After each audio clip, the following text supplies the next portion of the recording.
também, para todo mundo que está participando aqui do nosso encontro. Será que a gente já começa já, Bia? Ou esperamos um pouco mais? Tem muita gente chegando, tá maravilhoso. Tem 200 pessoas. Acho que a gente pode esperar talvez mais um minutinho e começar. Tá, então a gente vai esperar mais uns minutinhos e antes de começar.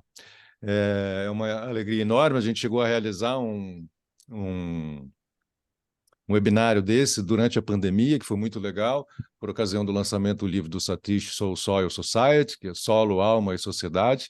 A gente fez isso no ano, acho que se não me engano foi 2020 ou 2021. Yes. Foi um encontro muito legal também, foi muito bacana.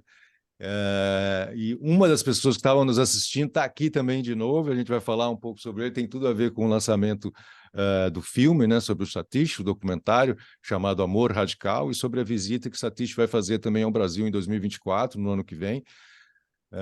Vale a pena a gente reforçar a importância de uma visita como essa, de um pacifista como ele, né, que vai estar visitando o nosso país, que está passando por momentos turbulentos durante um ano de eleição. A gente sabe como é que as redes antissociais funcionam, como diz o Pedro Cardoso. A gente sabe como elas incitam a polarização.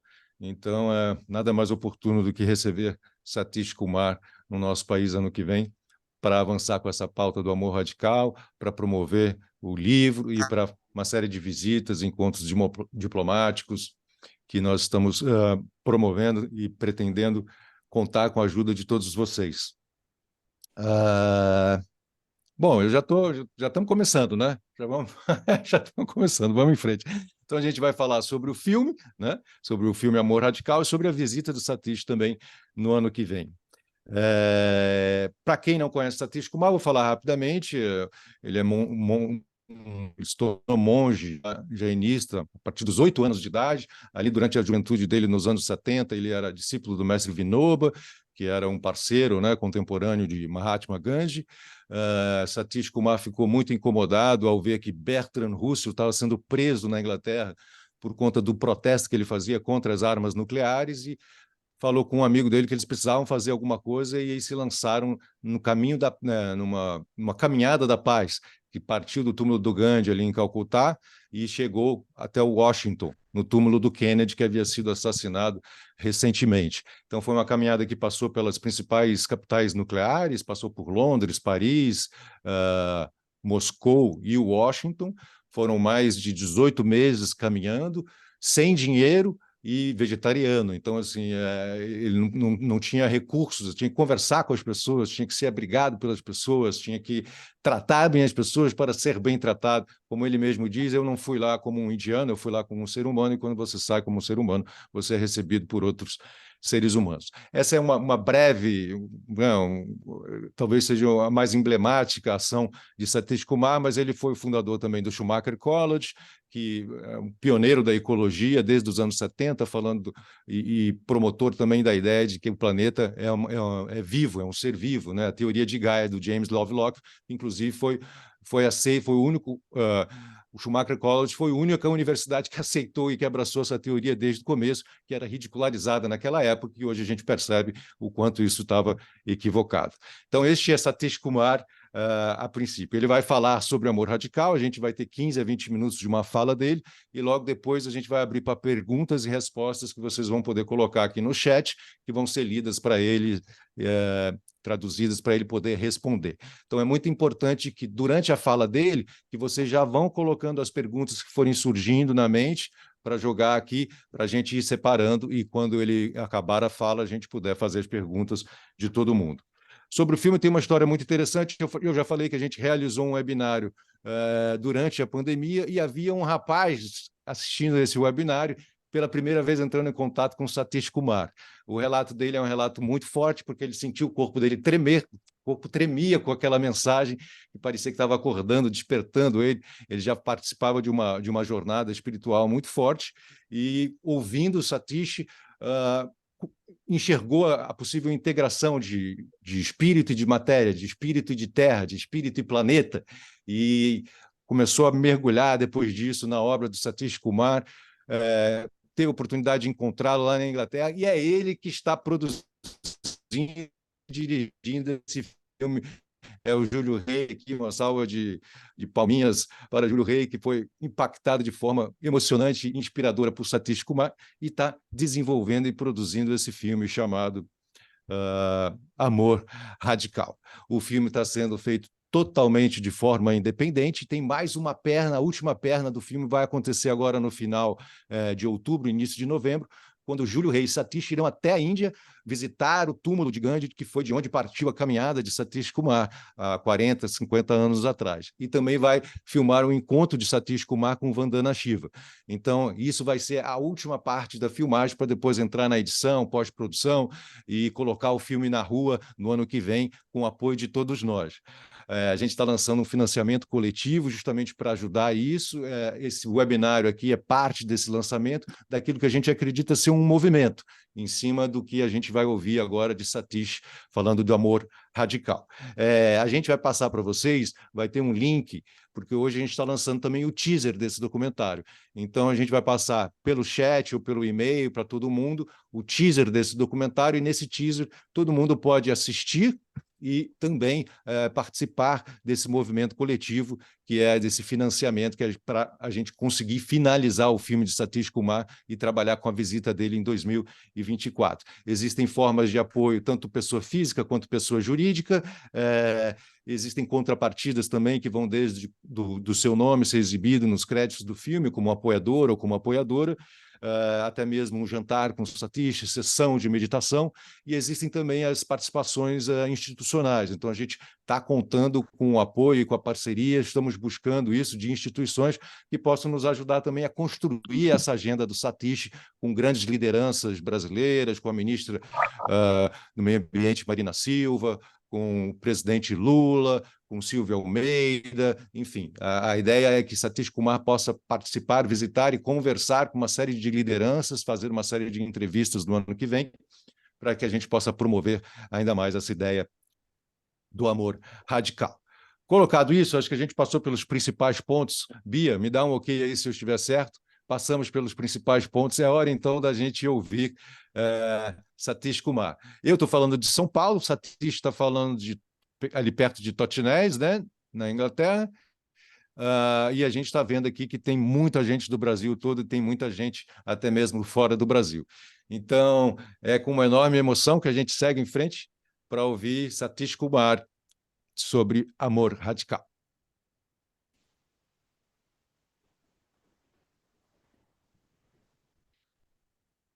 Okay, is it over to me now? Okay. Yeah, perfect. Can hear Thank you. you. Thank you. It is pessoal, my great... perdão, existe a questão da tradução. Sim, tinha esquecido isso, sala está cheia, lotada, e as pessoas que precisarem, que preferirem ouvir Satish através da tradução, é só apertar aquele botão que aparece na parte de baixo do Zoom, está escrito interpretação, tem um globo assim, só clicar ali e que a tradução vai ser ativada. Desculpe, Satish, pela interrupção, estava falando para o pessoal sobre o botão da tradução. Agora, palavra de volta a você. Muito obrigado. Okay.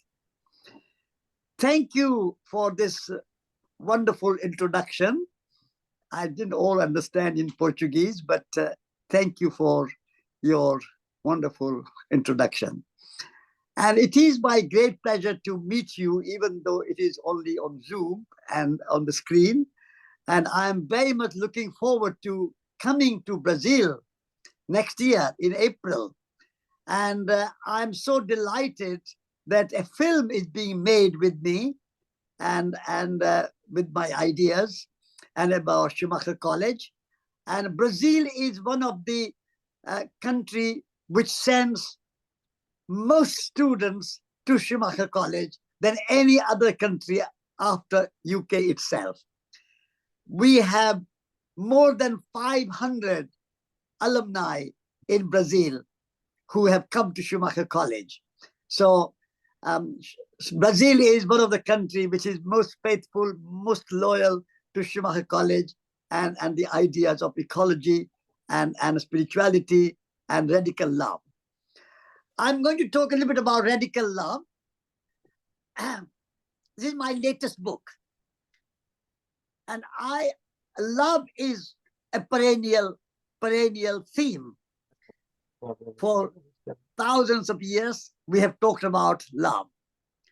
But love never gets out of date. Love never gets sell by date. Love is always fresh. And we can always talk about love, and we need to talk about love every day.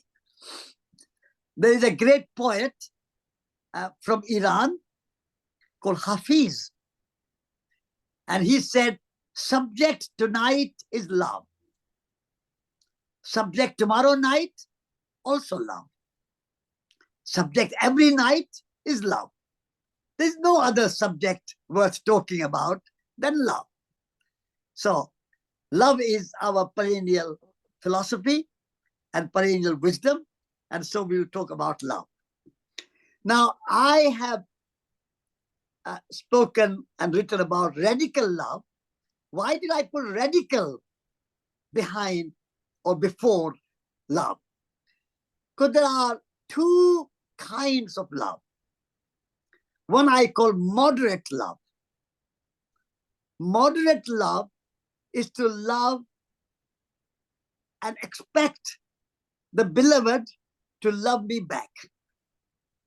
So love with expectations. Love with some desire.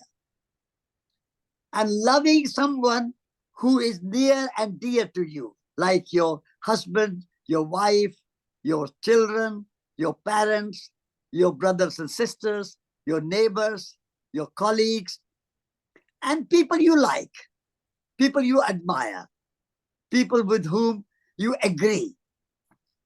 So that's a moderate love. And we need moderate love.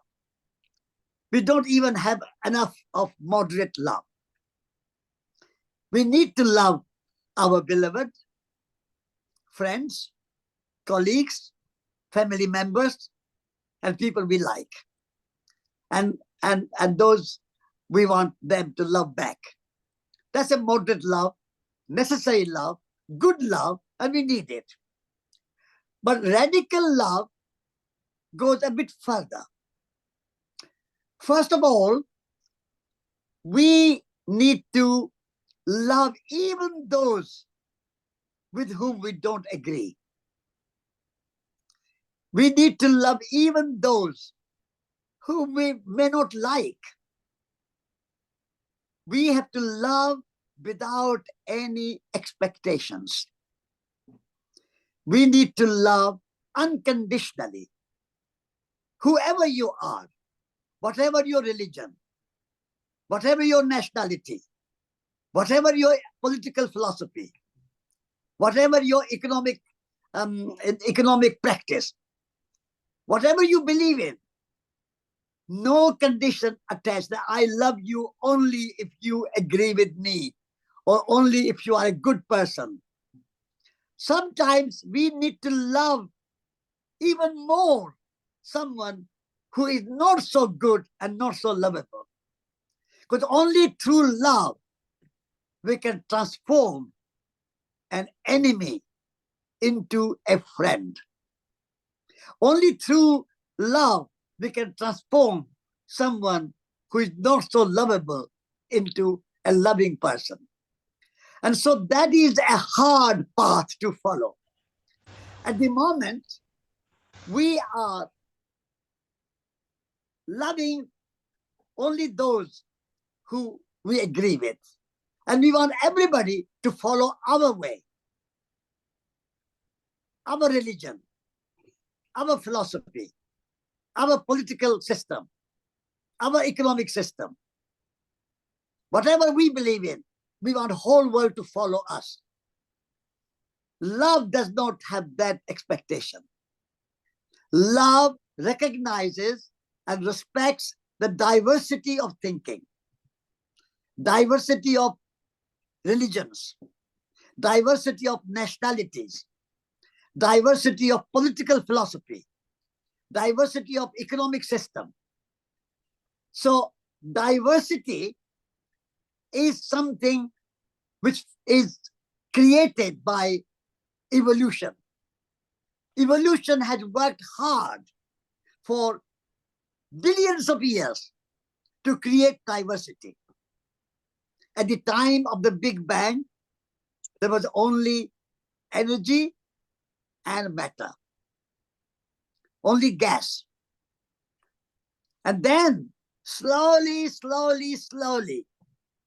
over a long period, water came, earth came, mountains came, forests came, animals came, insects came, humans came. And even early humans had sort of, as we have kind of aboriginal people, indigenous people. Then many religions came. Hinduism, Christianity, Buddhism, Islam, Judaism, many other religious traditions came. Languages developed. So all these things have evolved this diversity. But now, in our modern times, we are seeking uniformity. We are trying to see the whole world must follow a one system, one kind of democracy, one kind of economic market economy, one kind of capitalism, one kind of whatever we believe in.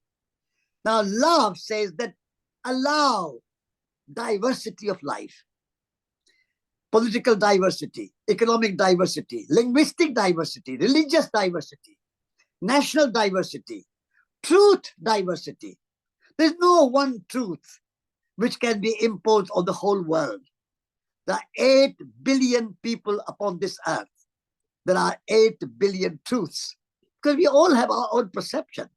8 billion people, we all have bodies, but no two people, no two persons are same. We all have eyes, but no two persons' eyes are same. So allowing that diversity and seeing unity through diversity. So unity and diversity can dance together. We are all humans. 8 billion people are humans. So one humanity, that is unity. But every person is different. Different religion, different culture, different language, different thinking, different truths. So that's a diversity.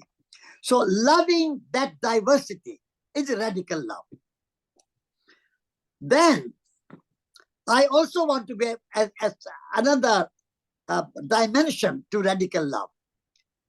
Many of us are radical activists. We want to change the world. We want economic justice. We want social justice. We want environmental justice. We want sustainability. We want to protect rainforests. We want to protect our rivers. We want to protect our oceans. We want to keep the soil good. And we go and protest and protest and protest, like Extinction Rebellion, like Stop the Oil, like many other movements. But many of these great, wonderful activists are driven by anger, driven by anxiety, driven by fear. Now, I would like, through my book I'm advocating, that yes, it is good to be a radical activist, but our activism should be inspired by love. Yes, protest, but protest with love. Because if you are active, if you are practicing activism and an activist out of anger, out of fear, you have quick burnout and you are anxious, eco-anxiety. And that can, how long can you be anxious? How long can you be angry? How long can you be fearful? Anger, fear, anxiety. These are not the right motivation and right kind of temperament that we need to cultivate in order to change the world. So I would like radical love. The message of radical love is that those who are radically activist should cultivate a loving heart. And we should be inspired by love to protect the planet Earth, to protect our rainforest, to protect our rivers and oceans, to protect our soil and our animals, and bring justice, social justice and environmental justice in the world. But that should be inspired by love and not by anger. This is why I call radical love. And so there are many people who are also very loving people. They have a loving heart. They meditate. They practice yoga. They have a good family. And they are very loving people. But there is no activism. They say, oh, I'm practicing my yoga. I'm practicing my meditation. I'm being kind and compassionate and a nice person. That's enough. So we need to become radical as well, and activists as well. We need to do something to change the world. I mean, in the introduction, you heard that I walked from India to America for 2.5 years. I walked 8,000 miles without any money in my pocket for peace. It was a pilgrimage for peace. And that was a walk inspired by radical love. I went to Muslim countries, Christian countries, communist countries, capitalist countries, rich countries, poor countries, mountains, deserts, forests, snow, rain, all kind of seasons. And without any money. How did I survive? If I had gone as an Indian, I will meet Pakistani or a Russian or a European or American. If I had gone as a Hindu, I'd meet a Muslim or a Christian or a Jew. If I had gone as a Gandhian or socialist, I'd meet a communist or capitalist. So I decided I'm not going as an Indian. I'm not going as a Hindu. I'm not going as a Gandhian or socialist. I'm going as a human being. And I'll meet human beings everywhere. So that kind, trusting heart. I did not take any money with me because I said, wars begin in fear. And peace begins in trust and love. So if I'm going for peace in the world, and I'm asking world to renounce the nuclear weapons and renounce the war and renounce all kinds of arms race, then I have to ask them for love. I'm not going to say, you are communist, you are capitalist, you are Muslim, you are Christian, you are this, you are that. You are all human beings, and we need to serve humanity with love. So that radical love took me to 15 countries around the world and sustained me. So I wrote this book, Radical Love, to encourage people who have a loving heart to become an activist, and people who are activists to cultivate loving heart. This combination of love and activism is love and radical love. I had a great privilege and honor of meeting Martin Luther King. After walking to Washington, D.C., I met Martin Luther King. It was a great privilege. And he was an embodiment of radical love. He said to me that racism is to be brought to an end. But while I'm working against racism, I'm not against any human being. The white people are as much my brothers and sisters as the black people. And whoever practices racism, whether you are black or white or black, if racism, then I say to them that we are one humanity, and the race, it's beautiful to be black, it's beautiful to be white, it's beautiful to be brown, it's beautiful to be yellow. Whatever your color, the colors are beautiful. Why we have to say black is not beautiful or white is not beautiful? or yellow or brown is not beautiful. So that was his embodiment. He was an embodiment of radical love. That's what I learned, how you can be a radical activist. Martin Luther King was put in jail for 29 times in his 10 years of activism. 29 times he went to jail. And yet he has no revenge, no animosity, no anger, no anxiety. He said, I will act up to the last breath of my life for bringing humanity together. I have my dream. That was a great speech he made. I have a dream.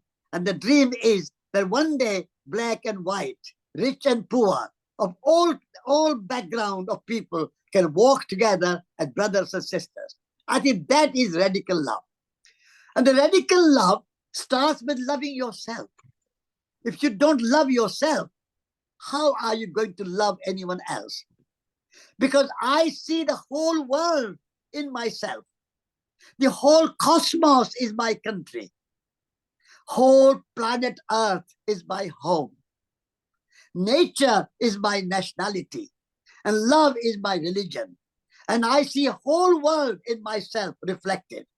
And I see myself in the whole world. There is no separation.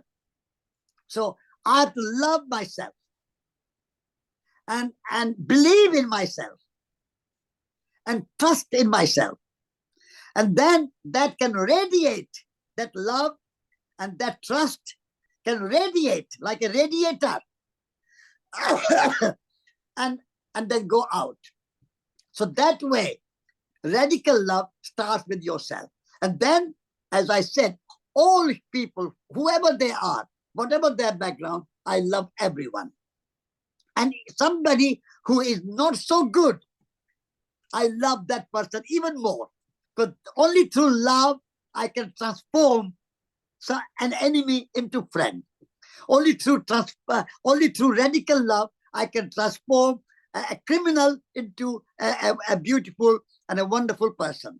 Only through love, a prisoner can become a poet. And so this is the radical love. All people. And then radical love goes to loving nature. At the moment we think nature is separate from us. We humans are separate from nature. And that's, I think, have to change. We have to say, we are nature.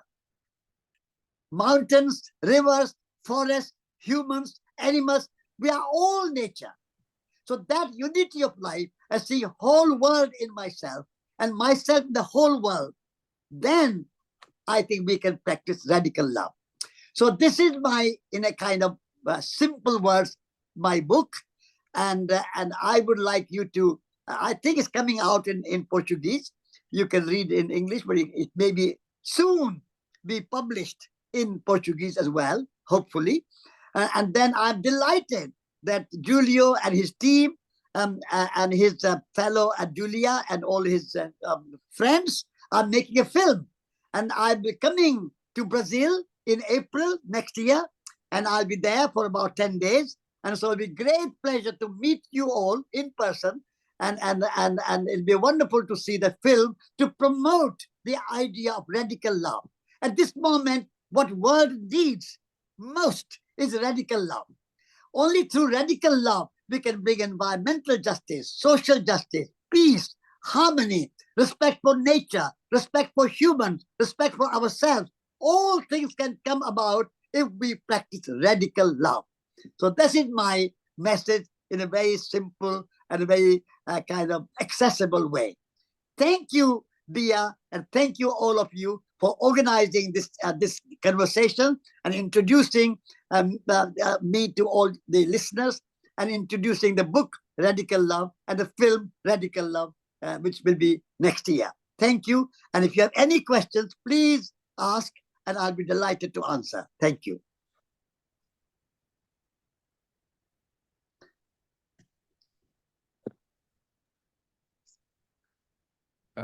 Myself. Aí, viva!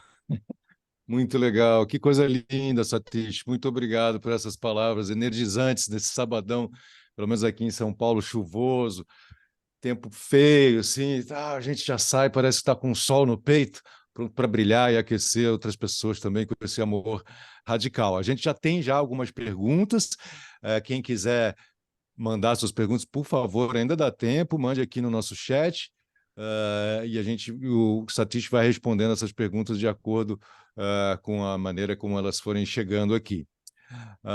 Lembrando que a gente já mandou também o link, tá? O link do teaser está no chat, e através desse link vocês conseguem também fazer as doações. Qualquer doação é muito bem-vinda, 5, 10 reais, 15 reais, enfim, vamos levantar esse dinheiro para que a gente possa terminar essa perna de produção lá na Índia, com Satish visitando Vandana Shiva e também o túmulo gigante. A primeira pergunta que a gente tem é da Roberta, e a Roberta fala o seguinte: amar é diferente de gostar. Amar é necessário de forma ampla, mas não necessariamente você precisa gostar. É isso mesmo, Satish? Essa é a pergunta da Roberta. Satish, I will translate back to you. Okay. Nanda won't be able to do that. So there's a question, first question from Roberta. Yes. And she says, to love is different from liking someone. So love is a broader, necessary way. So love is necessary in a broader way, but not necessarily you need to like someone to love this person. Is that correct? Yes, yes. The thing is that what we don't like is a particular action of somebody.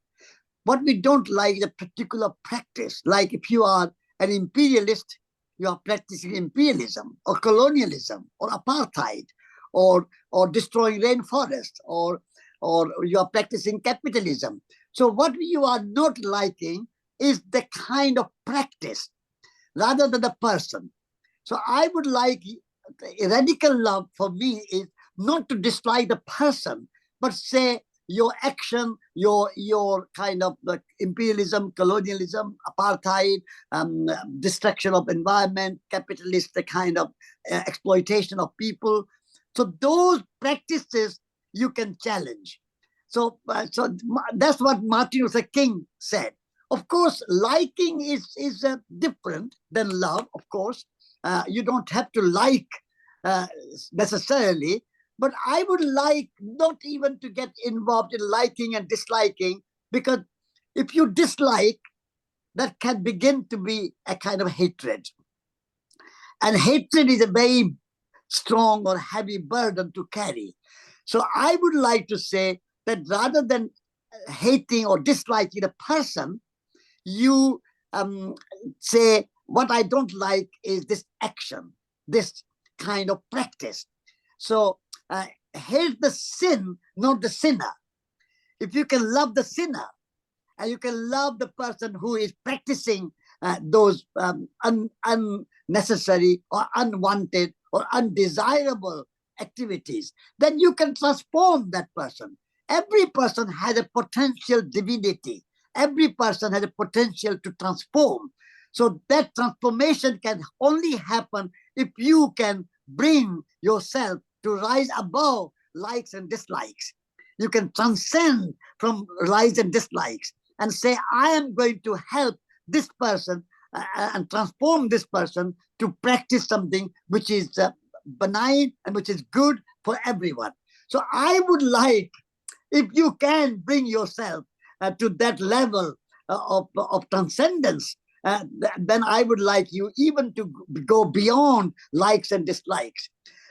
There was a great poet, Sufi poet, called Rumi, and he said, there is a field beyond right and wrong, and I meet you there.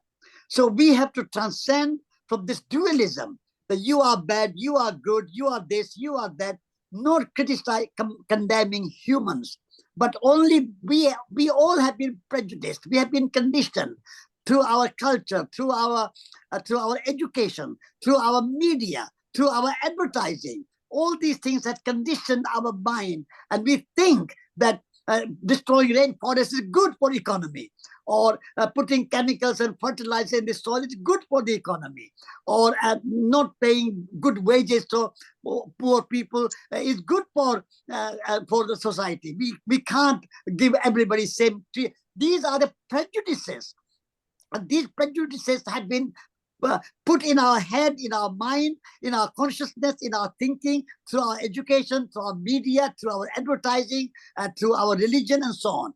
So it's nobody's fault. Nobody's fault. So we have to say, blame. We don't blame you. You are a victim of your education. You are a victim of your conditioning of mind. You have been told day by day that drinking Coca-Cola is good. You are told day by day that going to McDonald's is good. You are told these things day by day. So rather than blaming some person and condemning some person, just say, I love you and I want to talk with you. And in your heart, you communicate and you participate in the process of transformation. There's a very high level of radical love. So I would like, even I personally, myself, I like to rise above likes and dislikes, and good and bad, and right and wrong. And I say, we are all humans. And for example, we criticize people who are running Esso or BP or big oil companies. But many of us drive, many of us fly, many of us buy oil. How can we just condemn those who are selling and producing oil when we are practicing, participating in the use of oil? So we are all part of each other. No one person is saintly. We are all interconnected. We are all interrelated. We are all interbeings, good or bad, right or wrong. And therefore, I would like radical love is to rise above likes and dislikes, right and wrong, and love everyone without condition, and through love transform. Muito obrigado, Satish. A gente tem agora a pergunta do François, foi feita em inglês, eu vou traduzir agora. Como nós podemos manifestar esse amor incondicional quando estamos diante de uma adversidade? Existe algum tipo de prática que a gente possa fazer conosco para sempre nos lembrar do amor incondicional, quando a gente não estiver sentindo esse amor sobre uma situação ou sobre uma pessoa?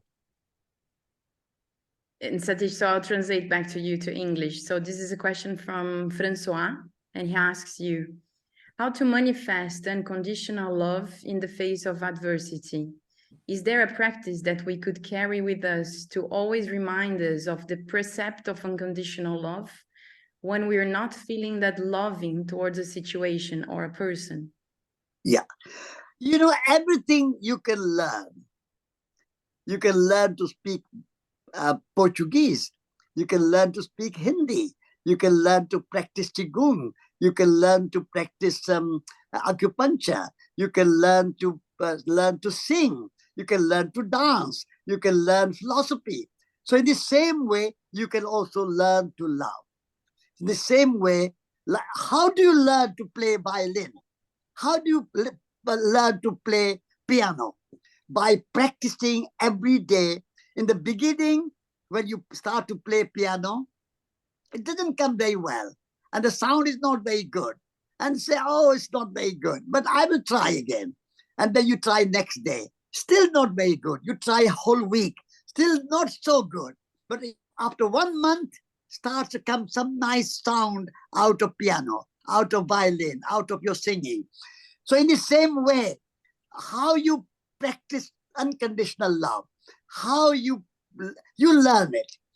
Every day you say to yourself, I am going to speak words which are music to the listener.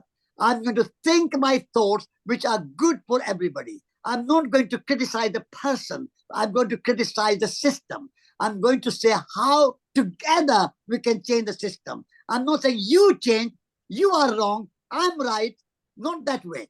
But you and I together, how we can change the system together. So that's a kind of participation. That's a kind of journey together. We are all in it together. We are all pilgrims of life together. So if we take that consciousness every day in meditation, every day we think, how can I cultivate this equanimity and treat good and bad, right and wrong, pain and pleasure, gain and loss. All those things are part of life. And we are not going to be absolutely perfect. The world has never been absolutely perfect. And it will never be absolutely perfect. But we try to make it as good as possible, as better as possible. So every day in your meditation, like you play piano every day, you learn to dance every day, you learn to sing every day, you learn to speak a language every day, and you get better and better. In the same way, if you practice to love and think about love and focus on love and meditate on love, then you become more loving every day. And in 1 year, 6 months, 2 years, we are more loving. So it's a practice. It's not idea. It's not thinking. Idea and thinking is easy. You can say, oh, I want to be a pianist. I want to be a violinist. I want to be a dancer. I want to be a singer. I want to speak Portuguese. But thinking is not going to help you. You have to practice it. You have to do it. So you can learn to be kind. You can learn to be compassionate. You can learn to be a loving person. And being not always we want someone else to love me. No, we want to have a friend. We want to have a lover. The real radical love is not to have a lover, but be a lover. Not to have a friend, but be a friend. And when you are a friend, you will get friendship back. But you take the initiative. You take the first step. I will love you, whether you love me or not. But love comes back. Love begets love. And hate begets hate. So it can be learned. It can be practiced through mindfulness, through focusing, through determination that I am going to learn to love every day and let go of my critical mind, always condemning somebody else. Oh, you are not good. You are not doing that. You are not speaking well. You are wrong there. You are wrong there. Always this critical mind, we have to let it calm down and appreciate other people. Everybody has some good qualities. Even a criminal, even a prisoner, they have some good qualities. Focus on those qualities and then enlarge those qualities. And that way you can learn to love.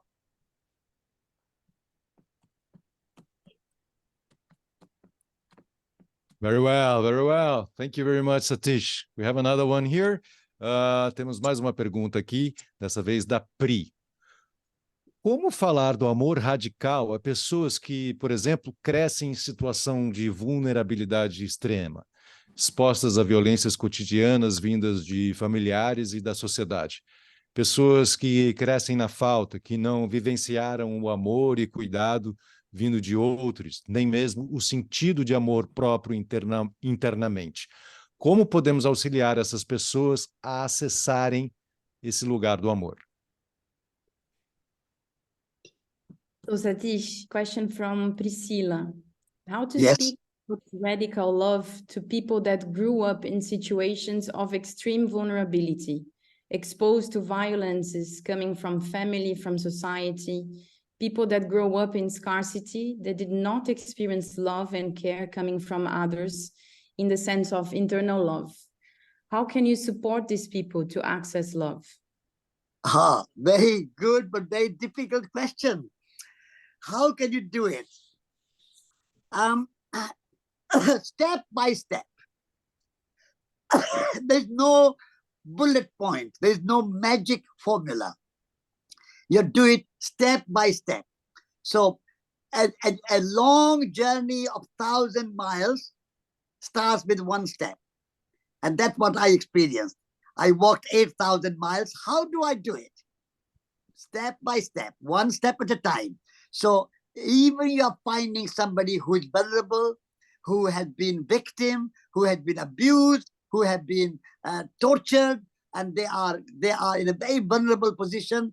Start loving them and starting to love them step by step, day by day, every day, then it will grow.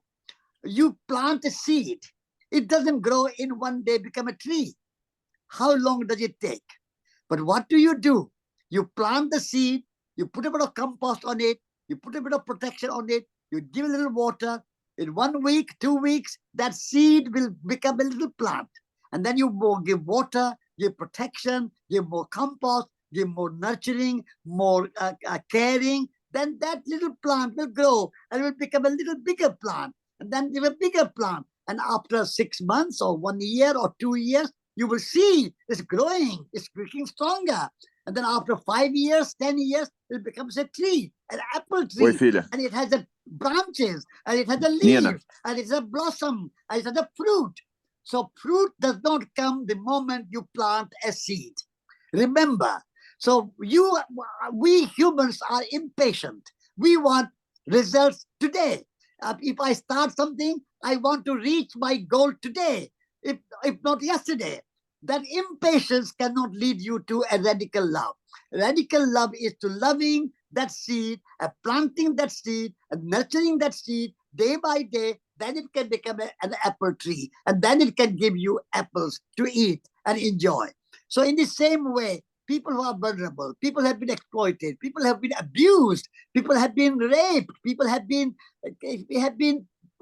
tortured. How do you do with them? You have to really do with patience a long time. It's not a quick, it's not a bullet point. It's not a quick kind of remedy. It takes time. And we need to learn to be patient. And we need to do day by day, hour by hour, week by week, month by month, and then we get there. In the end, nature, universe will help you. The sun, the rain helps the tree. And when you plant the seed, sun will come and help it. If you plant the tree, rain will come and help you. You plant the tree, the other people will come and help you. So, but you have to plant the tree. We have to take the initiative. If we don't take the initiative, nobody's going to help you. But if you take the initiative, other people will help you. I started Schumacher College. At that time, it was just a small seed. But then other people came. James Lovelock came, and Vandana Shiva came, and Christoph Capra came, and the Brazilians came, and Americans came, and Japanese came, and then it's successful. So after 32 years, now we have a good college. So in this, whatever journey you start, whatever work you start, please have patience and practice every day. That's all you can do. There's no magic formula. There's no kind of instant solution. There's no instant coffee. You have to really make it happen in a very, very patient way.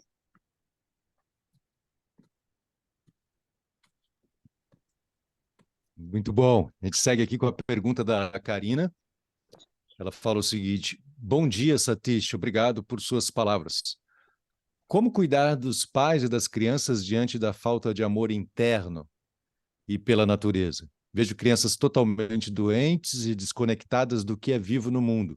Estão imersas no mundo digital, inclusive sendo educadas por esse meio, sem conexões reais com o que está ao redor. Como agir para esse amor radical chegar na educação de forma realmente prática? Good. Now in English, Satish. How to take care of children and parents in the context of lack of internal love and love for nature. I see children sick and disconnected of what is alive in the world, immersed in digital, being educated by it, without real connections with everything around. How to act for this love to reach education in a real practical sense? Yes. First of all, like Khalil Gibran, the great Lebanese poet who lived in America, wrote a very beautiful book called Prophet. And in the Prophet, there is a dialogue. Speak to us about children. And Khalil Gibran, through the Prophet, speaks about children and said, children come through you, not from you. That's a very beautiful way to remember. Children come through you, not from you. Children have their own destination. They have their future, and they are going to build their future. You can give your love, but not your thoughts. A very beautiful poem that Khalil Gibran has written. So in our education, At the moment, our education is very, very lopsided. When our children go to school, our teachers look at the child and they think the child has no body, only head. Our schools don't teach them how to cook, how to grow a garden, how to mend anything, how to make anything, how to build anything. They don't teach anything of heart. They don't teach anything of hands. They don't teach about anything of the body, only the brain, and only half brain, because we have two hemispheres in our brain. Left hemisphere is the hemisphere of reason and mathematics and science and calculation and so on, management. The right hemisphere is imagination, spirituality, relationship, intuition. Our schools don't teach that. So in this kind of situation, what we need to do, particularly parents, if you are father and mother and grandfather and grandmother, balance this left hemisphere oriented education with the right hemisphere brain education, and balance that with the education of heart and education of hands. At home, take children to nature, walking. And when I was a young child, 4 years old, 5 years old, 6 and 7 and 8 years old, my mother always took me on a walk in nature. 1 hour, 2 hours, and she will teach me about trees. She will teach me about bees. She will teach me about flowers. She will teach me about animals. She will take me into the lake. She will show me nature. And so that's how I cultivated my love for nature. And then also she told me stories. So every father and mother and grandfather and grandmother, we need to tell beautiful stories to our children, lovely, inspiring stories. The children love stories. And so this is how our children need to be loved. And my mother was a singer. And parents need to learn to singing. And they need to sing that to their children. So the children can learn to sing, to dance, to go out in nature, appreciate nature. My mother was a gardener. So I was brought up by my mother. I'm very lucky. She was a gardener. And I knew she grew melons, and she grew sesame, and she grew millets, and she grew beautiful fruit. And so I learned that. So even if schools are not good, and I would like to transform schools as well. And I think schools should include, there should be no school without a garden. There should be no school without a kitchen. Children should learn to garden and kitchen and cook good food and eat together and eat after saying blessing and eat with other children and help each other and do washing up. They are very important lessons to learn. But if it is not done in the schools, our children should do that at home. But children should not be just required to learn academic knowledge, academic passing exams and academic papers and books and homework, just academic homework. Homework is to help at home. Homework is to learn cooking and gardening. Homework is to learn washing up of dishes. So that's the kind of parents can do it. And I started a school called the Small School, where we introduced gardening, cooking, washing up, eating together, and cleaning the school. All these practical things, and learning to respect that, learning to value cleaning, washing up, cooking, gardening, and maintaining the good house. These are good skills. And if we don't learn those skills, if we only learn how to use computers, how to use smartphones, how to use intellectual ideas, that's not enough. We are a body, and we have to look after our body. We have a home, we have to look after our home. We have a garden, we have to look after our garden. So these practical skills, education of head, very good, very important, very necessary. We need to educate our head, but both sides of the head, left and right brain. But also we need to teach our children heart quality, courage, trust, compassion, kindness, respect, speaking sweet words, thinking sweet ideas. That's the heart quality. And then hands, cooking, gardening, building, pottery, playing piano, playing violin, all those things. So that's the kind of parents can spend time looking after children and teaching them in a very holistic way. And that way we can bring up our children in a beautiful way.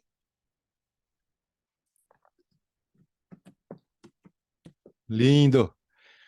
A gente pode acrescentar também que uma forma de amor radical é a gente participar do movimento do amor radical também, ajudando com as doações, dando uma olhadinha no link, no teaser ali, para que a gente possa construir esse movimento, trazer o Satish em 2024, levar ele para a Índia no túmulo do Gandhi, enfim, construir esse filme lindo que a gente está fazendo justamente para que esse movimento possa ganhar ainda mais corpo e mente, e as duas mentes, como disse o Satish. E a gente segue aqui, temos mais duas perguntas, uma delas é do Diego. Ele pergunta o seguinte: Satish, você está falando sobre a gente, sobre nos alimentarmos e nutrirmos nossos corpos, nossa alma, nossas práticas diárias e escolhas. Seria isso a chave para a gente fazer essa mudança? Satish, the next question is from Diego, and he asks, so it's all about how we feed ourselves, our bodies, and our souls, our daily practices and our choices. Do you believe this is the key, Satish? Absolutely, 100%. This is the key. Daily practice is the key. And whatever you want to learn, whatever you want to achieve in the world, if you want to be a good carpenter, it's a daily practice. If you want to be a good musician, it's a daily practice. If you want to be a good builder, it's a good daily practice. A good gardener, daily practice. If you want to be a spiritual person, practicing meditation, it's a daily practice. Whatever you want to do, daily practice is the key to reach. Like if you want to, as I said again, my walking, that was my teacher. That was how I learned. Walking, how did I get to Moscow? It took 10 months, but daily walking, everyday walking, you get to Moscow. Daily walking, you get to Washington. And so daily practice is the key to whatever you want to achieve. And our body is made for daily practice. If you don't practice with your body, then your body will not be healthy. Your body will become ill and your mind will not be healthy. Our mental health problems are mainly because we don't practice daily practices, and our bodies become ill. And in England, we have a National Health Service. How many doctors you have? Every year we have a crisis. How many nurses you have? Every year we have a crisis. We are never enough doctors, never enough nurses, never enough hospitals, never enough hospital beds. Why? Because people have lost the practice and they are not using their body. They are not using their mind. They are not gardening. They are not building. They are not singing. They are not dancing. They are not doing meditation. They are just kind of consumerist lifestyle. That is going to make society ill. And so daily practice is the key for mental health, physical health, and spiritual health, intellectual health, and even our transformation of society. Mahatma Gandhi was another great example, like Martin Luther King. Mother Teresa was another example, like Mahatma Gandhi. Nelson Mandela was another example, like Mother Teresa and Nelson Mandela. So all these people, great people who have shown us how we can live everyday life, practicing whatever you believe in, whatever is your faith, whatever is your ideal, whatever is your vision, bring it into practice. Vision is no good vision unless it's brought into practice. Ideals and art, culture, music, anything, it's just an idea unless it's brought into practice. And practice makes you healthy, happy, and joyful. Very well. Temos aqui uma pergunta também muito interessante da Ana Borba. Ela fala o seguinte: fiquei pensando na ancestralidade do amor que o Satish falou, que o amor é tão velho e ainda não saiu de moda. Como era esse amor?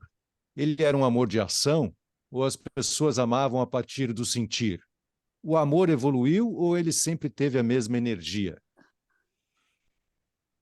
So Satish, this is particularly a very important, I feel, question regarding the ancestrality of love. And since we are Brazilians in a land that was inhabited by different traditions, I think it's a special question. So Ana Borba asks, she says, I'm thinking about the ancestrality of love, that love is old and still not out of fashion.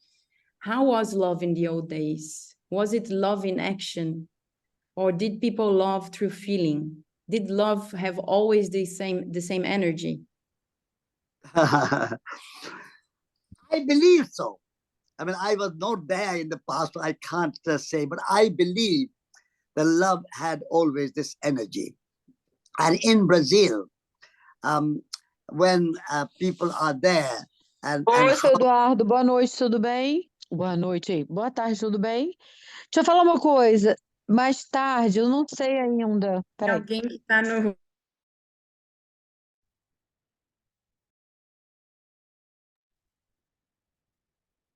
Satish, you're muted now. Sim, a gente conseguiu. Tivemos uma invasão aí de uma ligação, mas agora a gente okay, já now, consertou já. Podemos ouvir você novamente, Satish, por favor. okay. So I was going to say that I was not in the past, so I don't know, I did not witness the history. How was love? I don't think there was any time ever in the history of humanity when everybody loved unconditionally.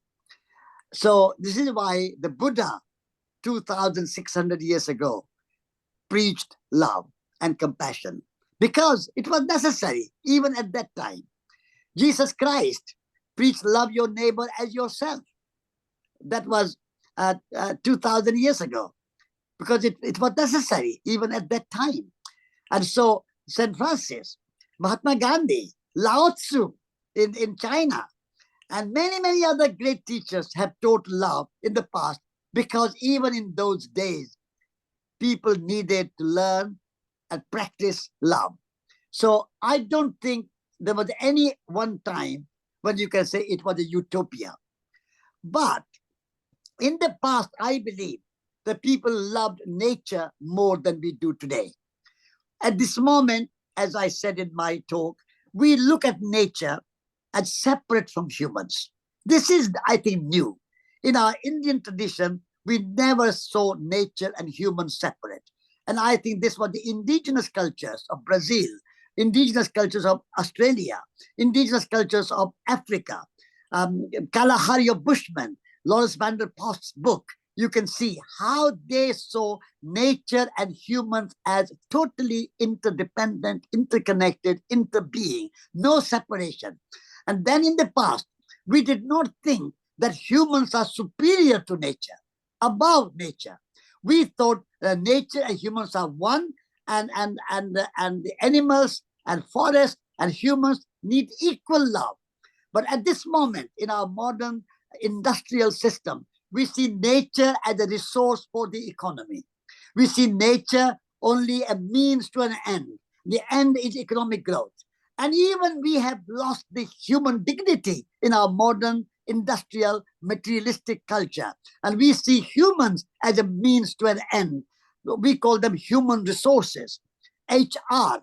HR stands for human resources. So humans have become a resource for making money, making profit, consumption and production and economic growth. And this is a new phenomena of the 19th, 20th, and 21st century, in the last 200 years. Industrial revolution and a consumer society. And all these things are, I think, new. And therefore, we need a new revolution, a love revolution. We need a love revolution. And so, and radical love is like gravity. Like gravity holds the material things together.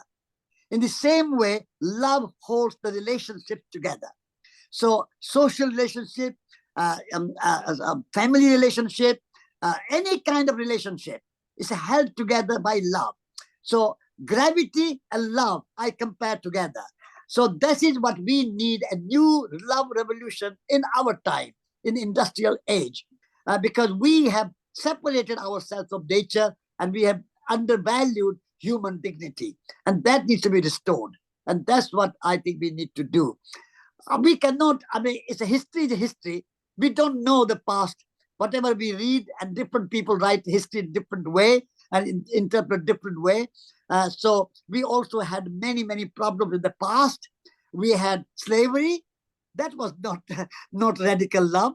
We had a slavery, and we had an unequal relationship between men and women were suppressed and exploited, and that was not radical love.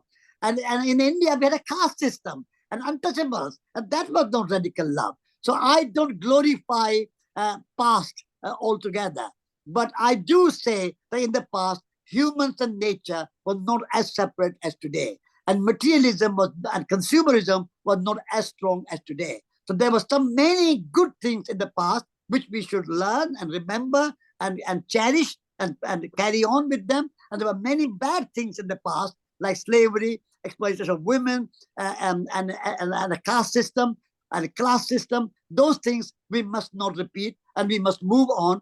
And we have made progress. We have now less slavery, less exploitation of women, and less exploitation of Black people. So things are changing and moving for the better.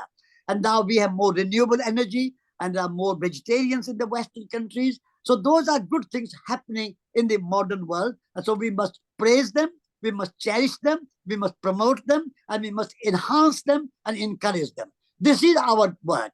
So that never any world was perfect. And even I would say in the future, we never have a perfect world ever. I don't believe in utopia. I believe in the process and a kind of ever evolving consciousness. Consciousness is evolving, like humanity has evolved. Our consciousness is evolving. Our ideas are evolving. Our ideals are evolving. So in that evolutionary process, if we can become more loving, more kind, more generous, more compassionate, more peaceful, that will be the best future for humanity. We need to leave a good world for our future generations. We have received many good gifts from our past ancestors. We have received culture, music, poetry, art, language, philosophy, religion, architecture. So many good things we have received from our ancestors. We should thank our ancestors, express our gratitude to our ancestors, and then think about future generations and what are we going to leave our future generations. That is our responsibility. So this is how I see. There's no utopia, no golden past, no golden future. We are all evolving, but let's make it as good as we can. Yes, we can. Yes, we can, como dizia Obama. Sim, a gente consegue. Cada pergunta mais linda que a outra e as respostas ainda mais surpreendentes, né? Muito emocionantes. Temos ainda uma última pergunta para fazer, para encerrar, estamos chegando na reta final. Quero agradecer também a Fernanda Rocha, que está fazendo a tradução para a gente, né? Muito legal, Fernanda, muito obrigado.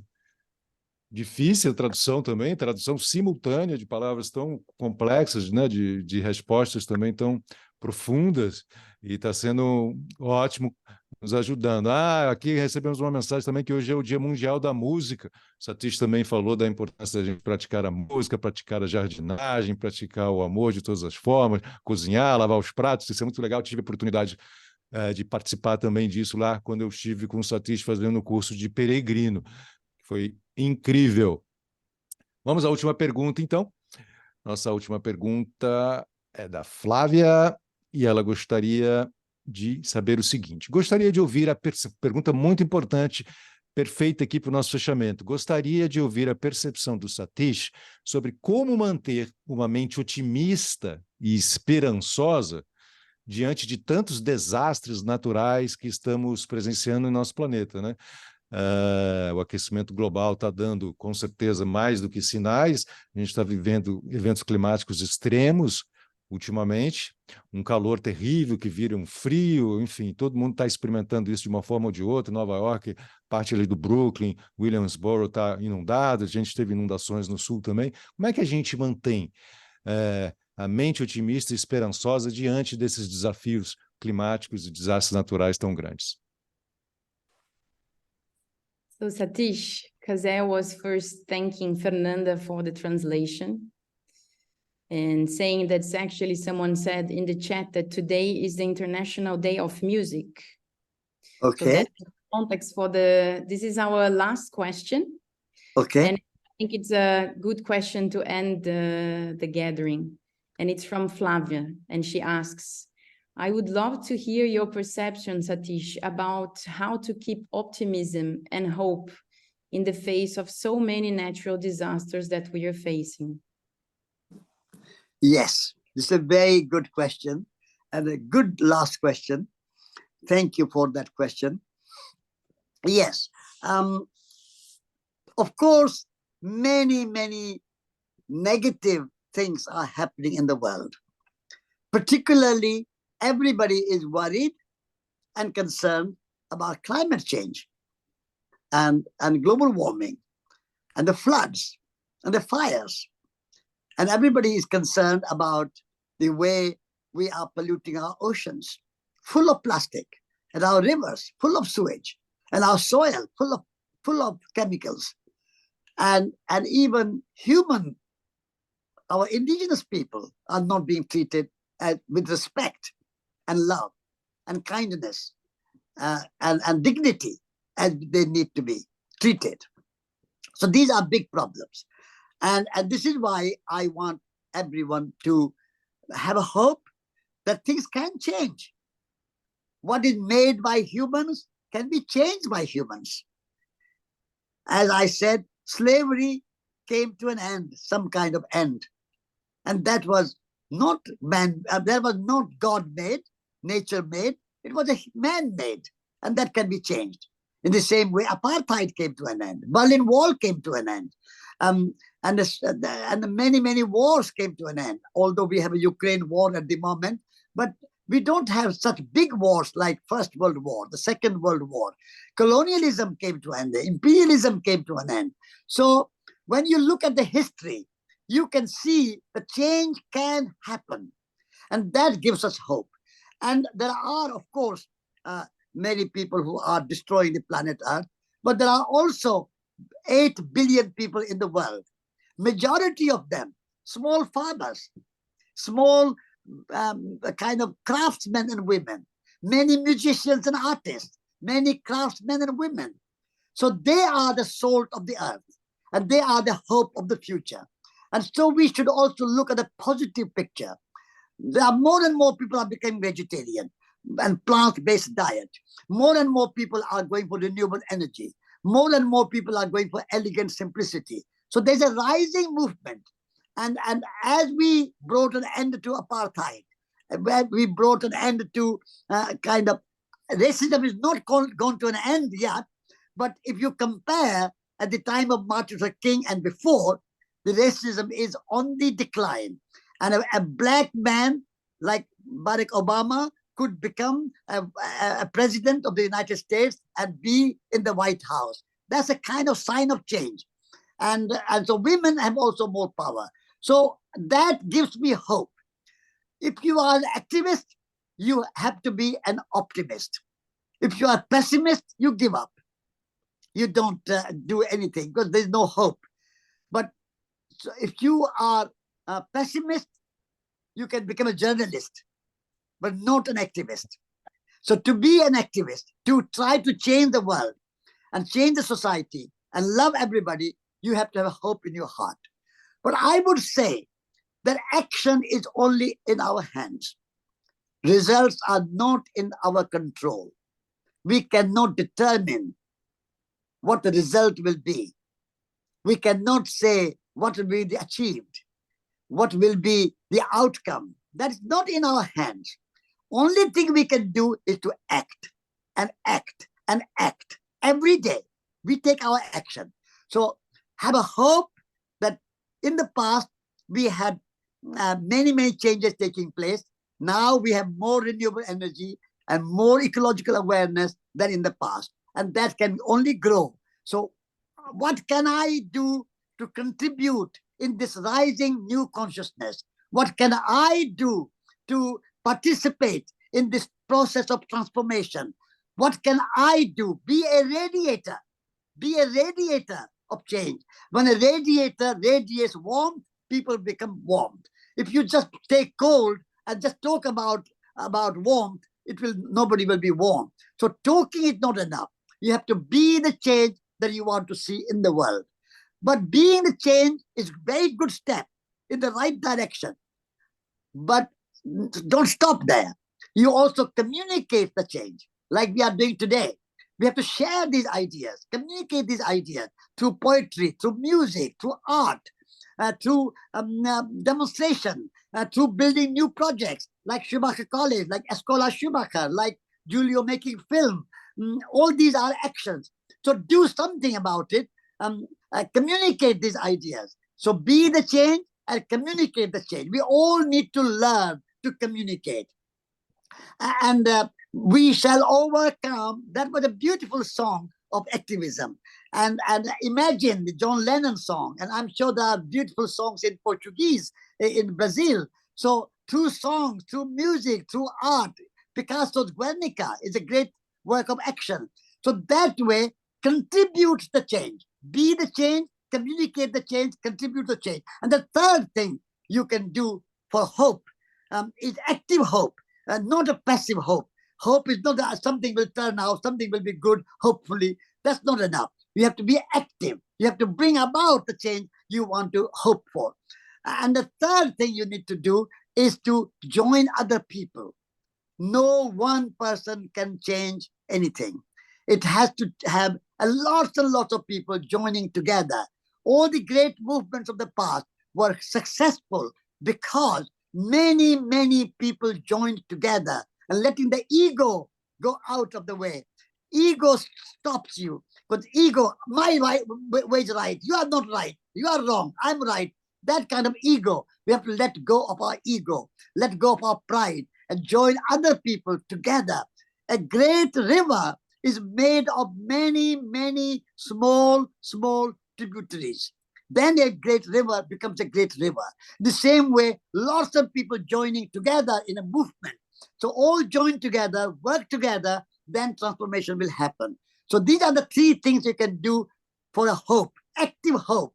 Be the change, communicate the change, and organize and join other people in change, and then do it all with love, radical love, no anger, no fear, no expectation, no desire for results and outcome.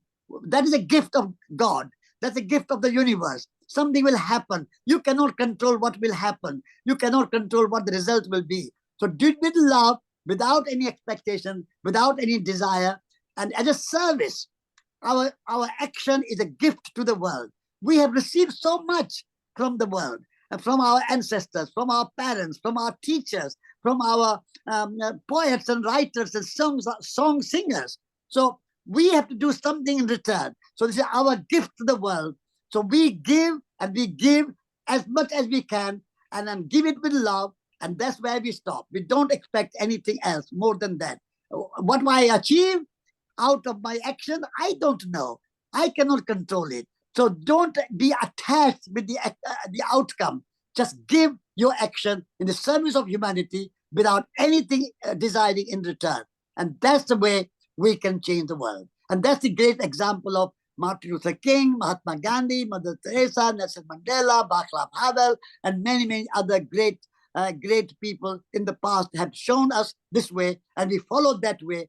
And don't expect the results to come from the center. The government will change later. The movement has to start from the grassroots level, from bottom up. You and I are the leaders. Don't wait for even Lula is a good president. I'm delighted that you have got a Lula as your president. But even don't expect too much from Lula. People have to rise together, bottom up, grassroots level, land-based, community-based action. If we can do that, that is a source of hope. And I wish you a great success in that transformation of life. Uau! Uhul! Maravilhoso, hein? Eu já estou louco para sair daqui, já ir para o jardim, jardinar, para a cozinha, cozinhar, fazer as coisas, passar essa mensagem. Maravilhoso, que emoção, que inspiração enorme. Eu gostaria de passar a palavra para Bia Tadema, que é da Escola Schumacher Brasil. Bia, por favor. Obrigada, Casé. Eu vou falar em inglês, contando com a tradução da Fernanda para o português, mas eu queria muito que o Satish ouvisse também, então vou falar em inglês. Satish, I was just saying that I'm going to speak in English because I really want you to understand what I say now, and Okay. Fernanda is translating. But so first, on behalf of everyone who's here, I would like to really deeply thank you again. I know you just came back from traveling, and so it's always extremely touching to have your words. And I was thinking when Kazé started the talk to introduce you, he said, in the beginning of 2020 or in the beginning of the pandemic, we had a webinar with you when you were supposed to actually come to Brazil back then. And Julio, who is here and who is making this film about your life, was there. And he said that he shivered when he heard your words for the first time. And that led him to meet you in England. And that now makes all of us here now together for you and for that movement. So taking that seriously. And I was also then thinking also back about, so Escola Schumacher is 9 years old now. Until next year, we're going to be 10 years old of Escola Schumacher Brasil. And 10 years ago, there's someone who is here, who you know pretty well, Juliana Schneider, who also took perhaps her shivering seriously and initiated what is today Escola Schumacher Brasil. And it's her birthday today. So I wanted us to have the chance to also celebrate how she took her shivering or excitement or love and made that into action, which is in a way, so Ju, I don't know if you can, if you appear there, but just so Satish can see you as well, or say something, you can come up. Hello. I don't know if I can say much. Very touched. But I hope you can see me. Thank you. Yeah, I can see you, Juliana, and you are beautiful, and you are radical, and you are loving and lovable. And so what you have done for Schumacher College, Escola Schumacher in Brazil, and for Kaduri Earth Program and all around the world, congratulations, Julia, on your birthday. You have achieved tremendous amount. So I just wanted to say that I live today very touched with this sense of just acknowledging, seeing from these people around me, love in action. That's for me what love in action means, taking it seriously. So thank you, Satish. Thank you, Fernanda. Thanks to everyone. Thank you, Kazé, for being here. There's a lot of work involved in hosting you next year. We're all extremely excited to host you in Brazil in April 2024. And I also wanted to thank Julio and Julia, who are also a gift in the sense of being able to make a film about your life real and available for the whole world. So that is also something to be really, really celebrated. Thank you very much. So are you going to do some crowdfunding, Bia? Yes. Do you want to say a few words about it or not now? Yes, no, Kazé has already announced, so we do have a crowdfunding live. Okay. And it's open for, and we really want to transform this into a movement and to make your message reach as many people as possible in Brazil and beyond. So yes, we have shared the crowdfunding on the link, and also the crowdfunding has the teaser to the film, which is, I cry every time I watch it. So I really invite everyone, because it's really beautiful and it just gives a taste of what's coming about your life. Thank you. Thank you. Thank you, Bia, for you. Thank you, you too. You have been a wonderful source of inspiration and support and help over many, many years. And your time at Schumacher College was so wonderful. I remember your presence at Schumacher College with great fondness and great joy. And so thank you for helping and organizing today's event. And thank you for all the work you are doing for Escola Schumacher. Thank you. Thank you. And I just want everyone to meet Julio as well. Julio, would you like to say hi? Who is actually the film director? No, just a big a sense of gratitude here to be able to be with all of you. And I believe that Satish's life and the way he sees life is inspiring us every day. And this inspiration is not under the name of Satish, it's under the name of the universe. So we are here sharing at the same thing. Thank you for everyone to be able to be here. And next year in Brazil, I think we will have an auspicious opportunity to be all together, rediscovering our relationship with life, with nature, and with love. Thank you. Thank you. Thank you. Thank you. Okay. Bye-bye. Bye. Bom dia a Obrigado a todos. todos. Bom dia a todas. todo mundo. Muito obrigada, Cazé. Um beijo. Obrigado a vocês. Bom dia. Tchau, Bom tchau. dia. Amor Bom dia, radical. obrigada. Tchau.